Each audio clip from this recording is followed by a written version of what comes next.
paz do Senhor, queridos irmãos, eu sou o pastor Pedro Júnior, pastor da Igreja do Nazareno, na cidade de Fartura do Piauí, e sou também missionário do Projeto Água Viva. Projeto Água Viva, em parceria com a Igreja do Nazareno em Fartura, já tem desenvolvido algumas ações para o avanço do Reino de Deus no sertão do Piauí e no sertão da Bahia. Esta parceria já foi possível pela misericórdia e a graça do Senhor fazermos algumas ações aonde temos levado além da palavra de Deus aqueles que estão nos lugares mais longínquos, temos levado também algumas ações que trouxeram e estão trazendo dignidade a essas pessoas. Essa parceria, nós já construímos 8 templos em comunidades carentes, aonde esses templos eles estão sendo usados também pela comunidade como espaço multifuncional, e em todas essas comunidades nós também temos atrelado um projeto social. Tem uma delas que funciona um projeto de apicultura, gerando emprego e renda para aquela comunidade. Tem um outro que nós estamos desenvolvendo um projeto de aquaponia, e o projeto Água Viva também tem dado sustento para alguns missionários.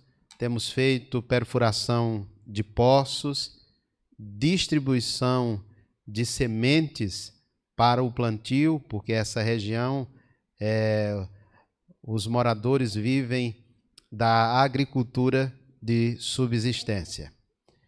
E é um privilégio para mim estar participando desta primeira conferência de missões da primeira igreja presbiteriana de Itaparica, em Vila Velha, em parceria com o projeto Água Viva.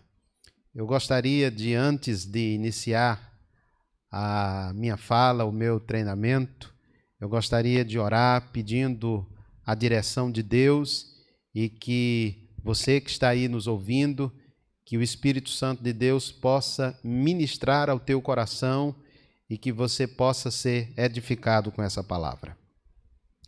Senhor nosso Deus e nosso Pai, ó Deus, nós te louvamos e te bendizemos pela tua soberania, pelo teu poder e pelas tuas misericórdias que são infinitas. Obrigado, Senhor, por esse momento singular, por esse privilégio de poder compartilhar algo com a tua igreja, que cada palavra, ó Deus, que for ministrada, que seja direcionada pelo teu Espírito Santo. Que o Senhor edifique, que o Senhor desperte, que o Senhor, ó Deus, venha trazer encorajamento, que o Senhor venha, meu Deus, desafiar o teu povo a assumir uma postura nessa batalha que estamos vivenciando. Ó Deus, eu coloco diante de ti cada palavra, a minha vida, que seja usada, Senhor, como instrumento para a edificação dos meus irmãos. Em nome de Jesus é que eu oro. Amém. Amados, eu vou falar a respeito de batalha espiritual. Nós sabemos que as Escrituras, elas revelam a existência de Deus como sendo o Deus soberano, como sendo Deus onisciente, onipresente e onipotente.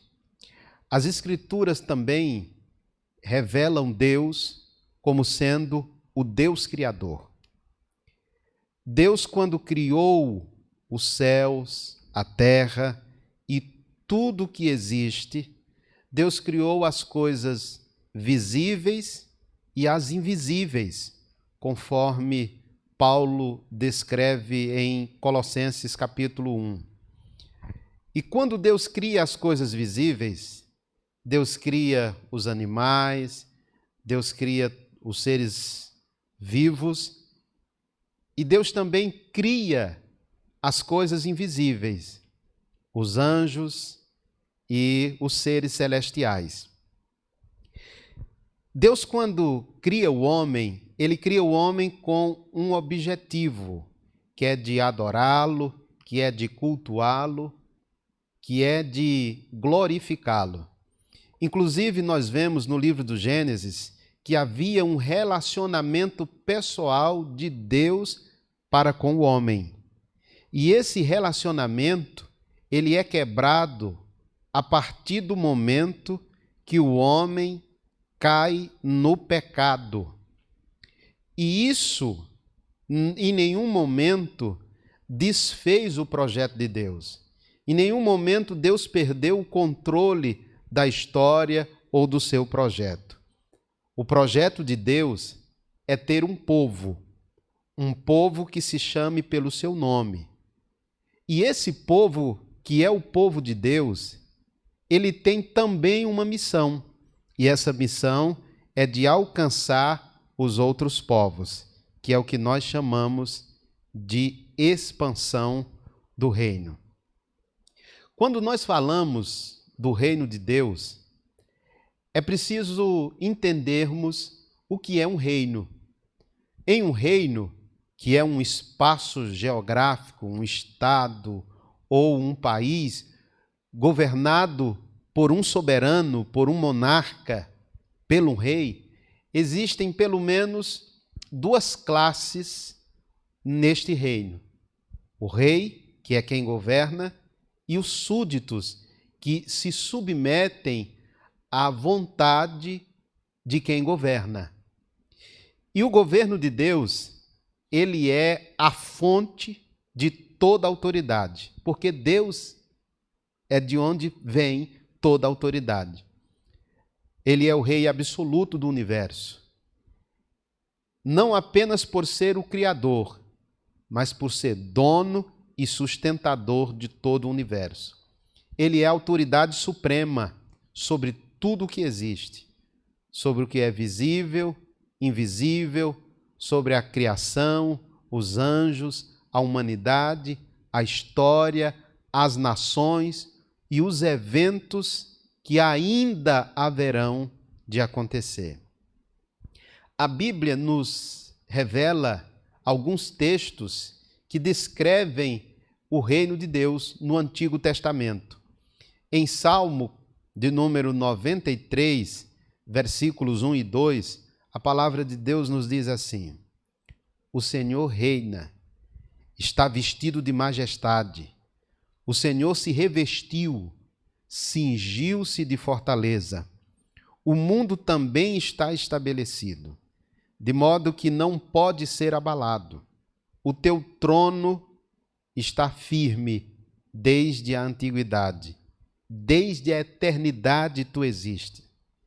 Salmo 97, do 1 ao 2, também diz assim: o Senhor reina, regozije-se a terra, alegrem-se as numerosas ilhas, nuvens e escuridão estão ao redor dele. Justiça e equidade são a base do seu trono.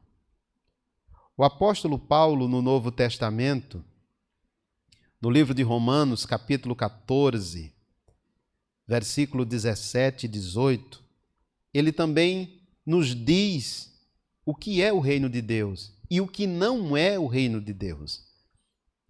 Porque o reino de Deus não é comida e nem bebida, mas justiça, paz e alegria do Espírito Santo. Pois quem nisto serve a Cristo, agradável é a Deus e aprovado pelos homens. O reino de Deus, a Bíblia revela que no céu, Deus, assentado no seu alto e sublime trono, ele tem todo o poder, toda a autoridade. Ele é adorado, ele é exaltado, ele é louvado pelos anjos. Os anjos, segundo a palavra de Deus nos diz, são seres incorpóreos. Eles não possuem corpo, mas eles são dotados de algumas habilidades éticos, eles são ministros, porque ministram louvor diante de Deus, eles são mensageiros. Nós vimos que tanto no Antigo Testamento como no Novo Testamento, Deus, quando quis enviar alguma mensagem para alguém, a Bíblia diz que em alguns momentos os anjos eram esses mensageiros. Mas a Bíblia também nos fala que, assim como existe o reino de Deus, existe também o reino das trevas. Esse reino das trevas, ele é organizado, tanto em hierarquia, como também ele é organizado nas suas ações. Tudo que esse reino faz, existem estratégias, porque o líder, o dominador desse reino, o chefe desse reino, ele um dia esteve no céu. E ele viu como no céu as coisas são organizadas. Ele viu como funciona o reino de Deus. Então, o seu reino, o reino das trevas, ele funciona também de maneira organizada.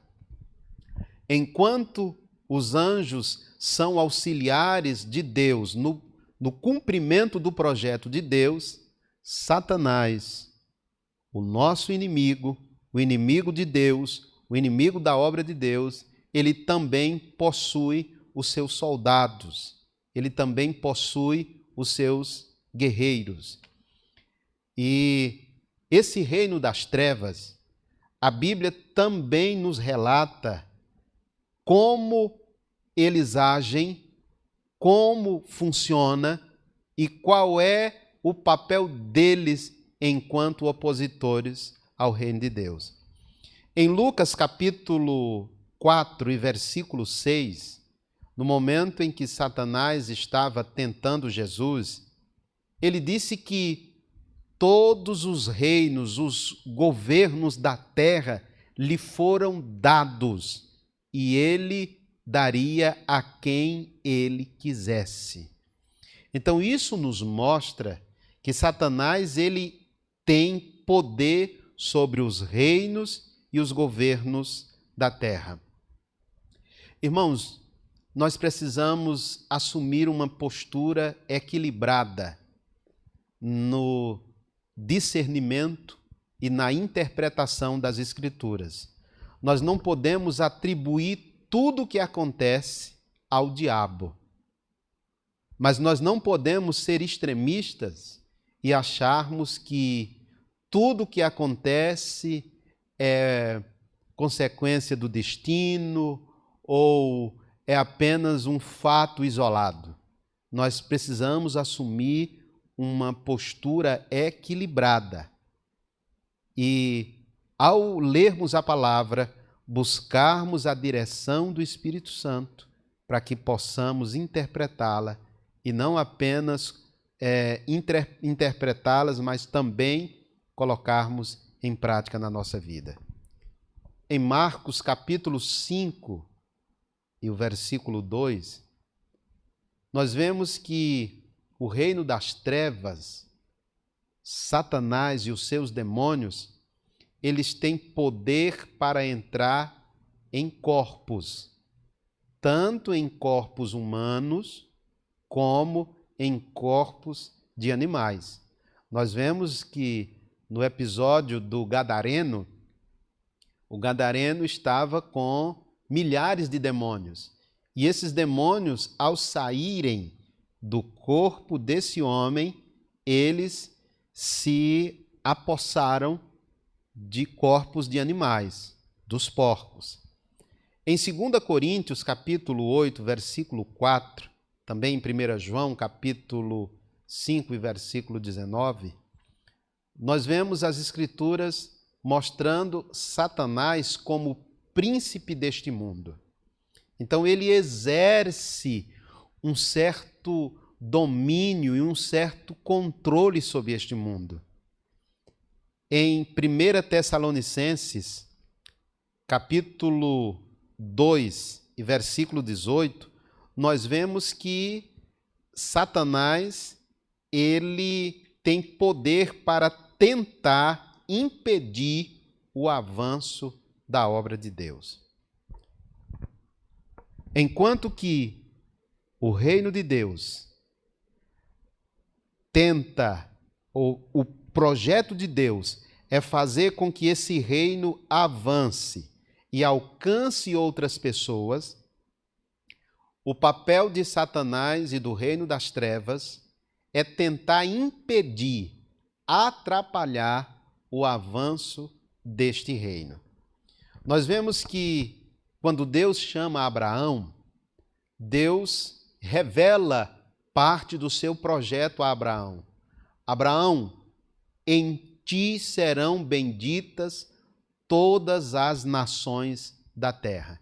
Então, o reino de Deus a partir de Abraão, ou seja, estava começando a partir de uma família. Lá mais adiante, nós vemos que essa família agora se tornou uma nação.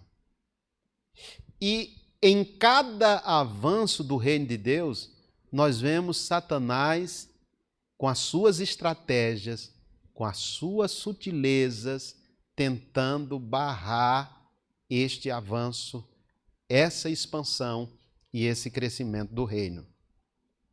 Nós vemos que Abraão chega um momento que ele mentiu. E nós vemos que a Bíblia diz que Satanás é o pai da mentira. Nós vemos que os filhos de Israel ficaram cativos por mais de 400 anos na terra do Egito. Então, aquela opressão, aquela escravidão é batalha espiritual, irmãos. Quando os filhos de Israel estavam saindo para Canaã, nós vemos que Amaleque se levanta para destruir os filhos de Israel.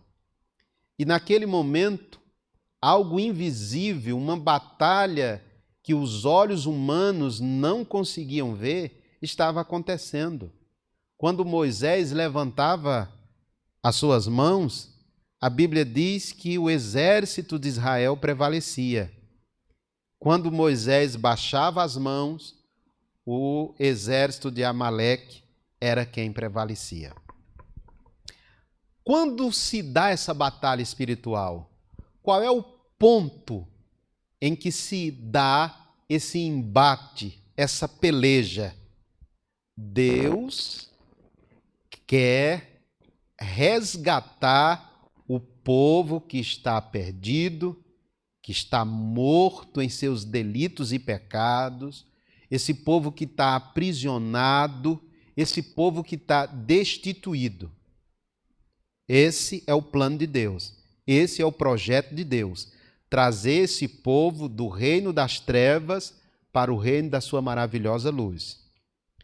Qual é o papel de Satanás e do reino das trevas? Tentar impedir esse avanço. Amados irmãos, no meio dessa batalha não existe um campo neutro. Então você que acha que não está participando dessa guerra, saiba você que você foi arregimentado, você foi chamado e a batalha acontece, ela está acontecendo. Nós vemos que Satanás ele vem matar, roubar e destruir.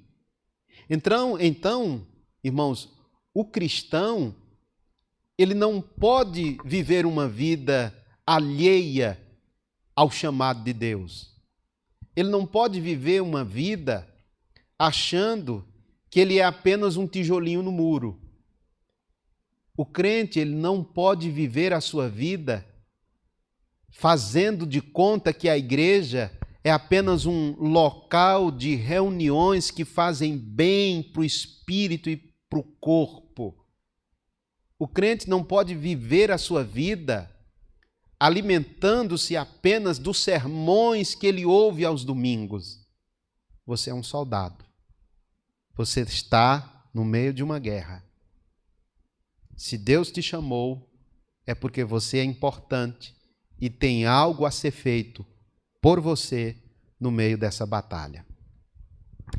Então, amados irmãos, quando nós falamos em avanço na obra missionária, quando nós falamos em sairmos para fazer missões, não é qualquer pessoa que pode sair em uma viagem missionária ou para participar de um projeto missionário. A pessoa tem que ter vida com Deus, tem que ter um bom testemunho de crente, a pessoa tem que, de fato, demonstrar que nasceu de novo e que a sua vida é um exemplo e ela é também um instrumento para Deus usá-la para alcançar outras pessoas. Sempre que nós fazemos uma viagem missionária com o projeto Água Viva, e nós já fizemos algumas delas que eu participei, nós já fizemos viagens para plantação de igrejas, para revitalização de igreja e para cooperar com outras igrejas também em algumas parcerias. A primeira coisa que nós fazemos é um treinamento para essa equipe que vai participar desse projeto. E em todas as atividades que o projeto Água Viva vai realizar, tem uma sala de oração, tem sempre alguém intercedendo, tem sempre alguém orando, porque nós não podemos cochilar, irmãos. Nós não podemos baixar a guarda. A palavra de Deus nos diz no livro de Efésios que o crente, ele precisa vestir a armadura. Eu quero ler com você aquilo que está escrito em Efésios capítulo 6, a partir do versículo 10. A palavra do Senhor nos mostra a armadura. E quando Paulo fala dessa armadura, ele, por ser um cidadão romano, e naquela época o Império Romano possuía uma das mais bem organizadas infantaria, eles dividiam em legiões, e esses legionários, esses soldados romanos, eles eram bem preparados para a batalha. Então, Paulo, ele faz essa comparação de um soldado romano, do que ele precisa, das armas que ele precisa para enfrentar a batalha. Então, nós cristãos não podemos enfrentar a peleja contra o império das trevas de qualquer maneira. Nós precisamos estar preparados, cingindo a armadura e preparados para essa batalha. Efésios capítulo 6, a partir do versículo 10. Quanto ao mais, sede fortalecidos no Senhor e na força do seu poder. Revesti-vos de toda a armadura de Deus, para poderdes ficar firmes contra as ciladas do diabo. Porque a nossa luta não é contra o sangue e a carne, e sim contra os principados e potestades, contra os dominadores deste mundo tenebroso, contra as forças espirituais do mal, nas regiões celestes. Portanto, tomai toda a armadura de Deus, para que possais resistir no dia mau, e depois de terdes vencido tudo, permanecer inabaláveis. Estai, pois, firmes, cingindo-vos com a verdade, e vestindo-vos da couraça da justiça. Calçai os pés com a preparação do evangelho da paz.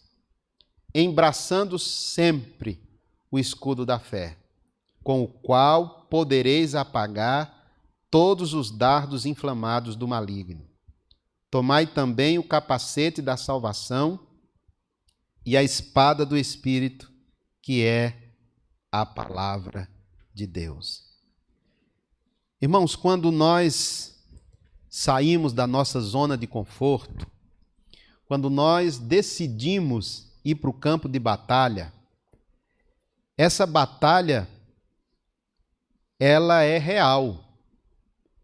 Por isso que acontecem algumas coisas e o crente ele precisa estar atento quando ele estiver sendo alvo dos dardos inflamados do inimigo, quando ele estiver sendo alvo dos ataques de Satanás, ele precisa saber como se defender.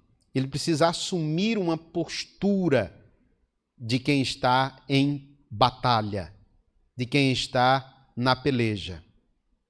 Um dos alvos que Satanás ele ataca é a nossa mente. Em Hebreus capítulo 11, versículo 1, e em Filipenses capítulo 4 e versículo 8, nós vemos que grande parte da batalha espiritual se passa na mente humana. É daí que vem o esfriamento, é daí que vem a falta de perseverança, é aí quando vemos alguém desavisado, alguém relaxado. Às vezes achamos que isso são reações naturais, mas talvez, segundo os textos que eu mencionei, pode estar acontecendo uma batalha espiritual e Satanás está atacando a mente dessa pessoa. Os pensamentos que passam na nossa mente, eles possuem 3 origens.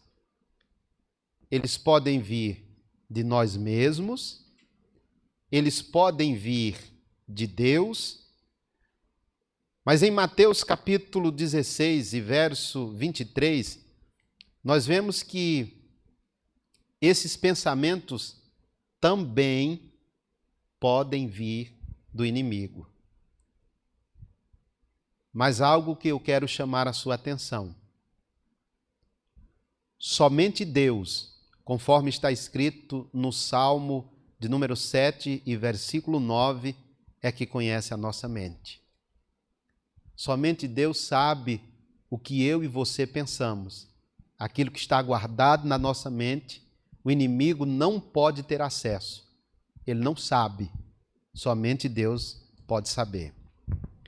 Outro campo de batalha é o nosso coração, conforme está escrito em Provérbios capítulo 4 e versículo 23.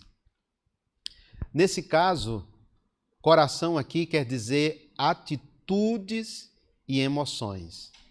Nós que somos crentes em Jesus, precisamos sempre nos posicionarmos firmemente contra o pecado, contra os atos pecaminosos.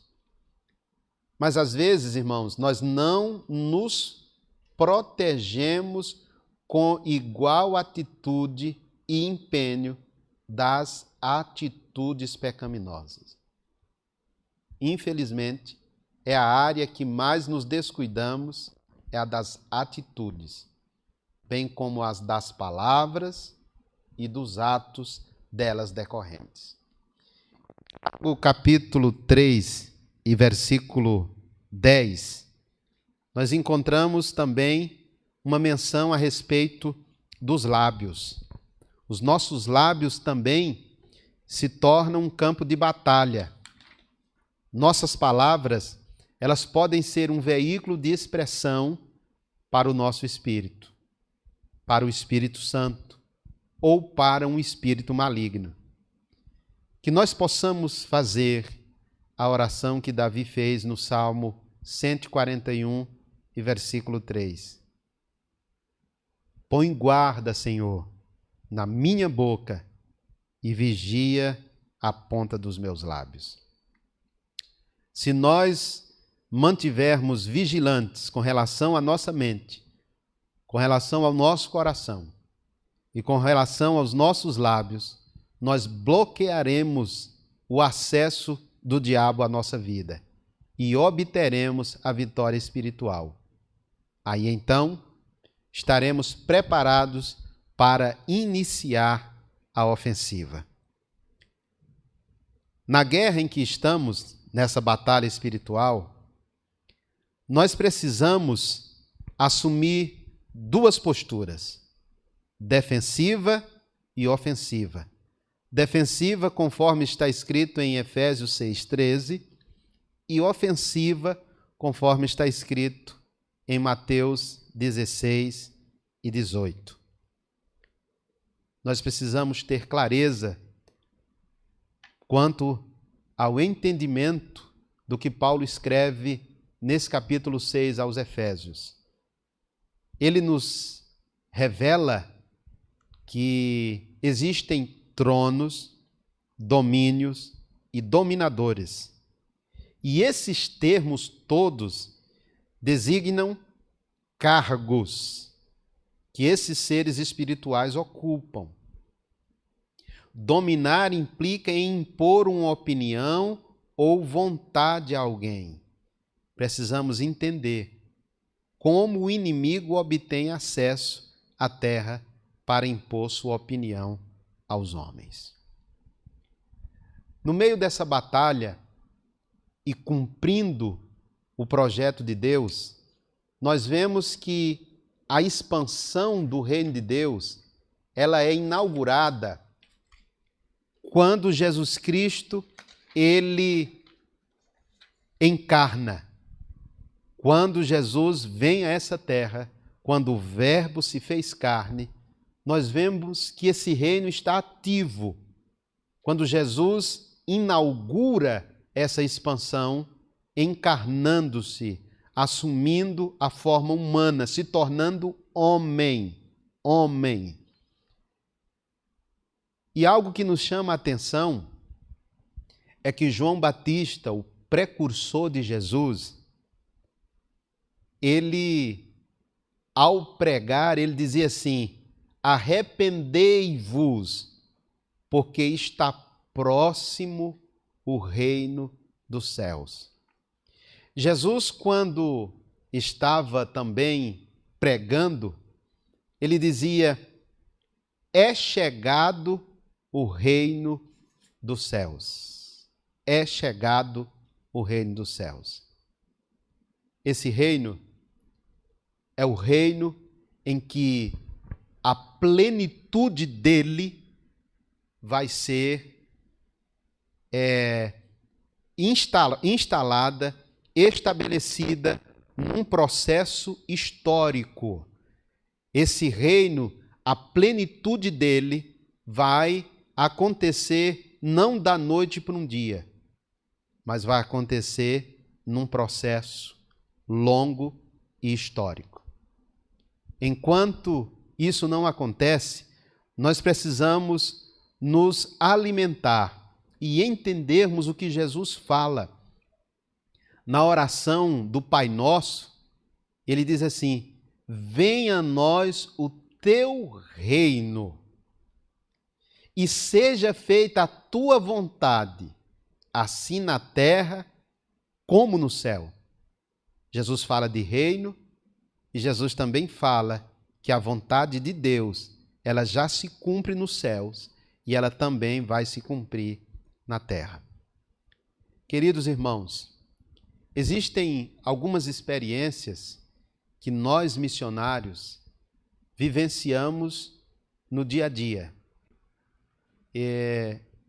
Sempre que nós vamos fazer alguma ação missionária, nós enfrentamos situações que não são meramente fatos isolados. Às vezes, esses fatos podem acontecer com um equipamento de som, com um instrumento, com um microfone. Às vezes nós vamos projetar um filme, por exemplo, o filme Jesus, que é o mais visto e é a principal película que tem levado pessoas a entregarem as suas vidas a Jesus. Sempre acontece coisas relacionadas ao mundo espiritual. Falta energia, às vezes a pessoa manifesta o demônio, às vezes, uma vez nós fomos projetar o filme Jesus numa localidade chamada Santo Antônio, e quando estávamos exatamente naquele momento que Jesus estava sendo crucificado, um grupo de cachorros começaram a brigar e todo mundo teve que sair porque os cachorros vieram para onde as pessoas estavam sentadas e foi aquele alvoroço. Por que não aconteceu antes? Por que não aconteceu depois? Outro fato que eu quero compartilhar com vocês, existe uma cidade chamada Dom Inocêncio, aqui na nossa região, uma cidade de pouco mais de 9.000 habitantes. E lá ela foi desbravada por um padre, e como os primeiros moradores, eles se posicionaram extremamente contra a chegada dos evangélicos, lá existe um índice altíssimo de suicídio. No ano de 2015, só para os irmãos terem uma ideia, de uma família, num espaço de 2 meses, se suicidaram 6 pessoas. E o que chama a atenção é que essas pessoas, elas eram de idades diferentes. Tinha pessoas que tinham mais de 70 anos, tinha uma senhora bem casada, na casa de 30 anos, teve jovens que tinham um futuro brilhante, mas que todas elas deram cabo da sua vida se suicidando. E o que nos chama a atenção é que esse suicídio sempre ocorre através de enforcamento. É algo que não é apenas um lapso psicológico, é algo que não é apenas um problema de depressão, de ansiedade, mas é algo espiritual. E uma das visitas que o pastor Tinoco veio nos fazer aqui no sertão, nós fomos a Dom Inocêncio. E no carro que nós estávamos, nós fomos de rua em rua, com as mãos erguidas, orando, repreendendo. Depois nós fomos para um lugar e ministramos uma oração. E, meus irmãos, Deus agiu. Deus agiu e, graças a Deus, nós não temos mais ouvido falar em suicídios no município de Dom Inocêncio. Nós cremos que a batalha continua, mas nós cremos que nós, os soldados que Deus levantou, os soldados que Deus escolheu, estamos preparados. E nós não somos daqueles que retrocedem.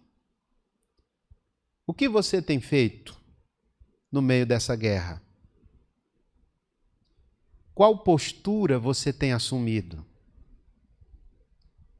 Deus pode contar com você? Até que ponto você tem se empenhado para que o reino de Deus avance sobre o reino das trevas? Até que ponto você tem se colocado à disposição de Deus e do reino dele? Nós, como a Igreja de Cristo, nós temos essa incumbência de, uma vez que fomos alcançados, nós temos o dever Foi uma ordem que Deus nos deu, que Jesus nos deu, para alcançarmos outras pessoas. No meio dessa batalha, muitas coisas acontecem. Choramos, nos entristecemos, às vezes somos desmotivados, às vezes olhamos para a obra missionária como sendo algo que diz respeito apenas ao pastor.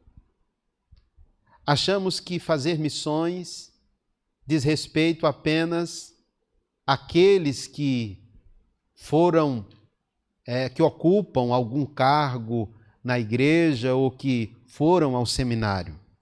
Mas todos nós fomos arregimentados, todos nós fomos chamados para participar deste reino e fazer com que esse reino avance. O reino de Deus está aqui.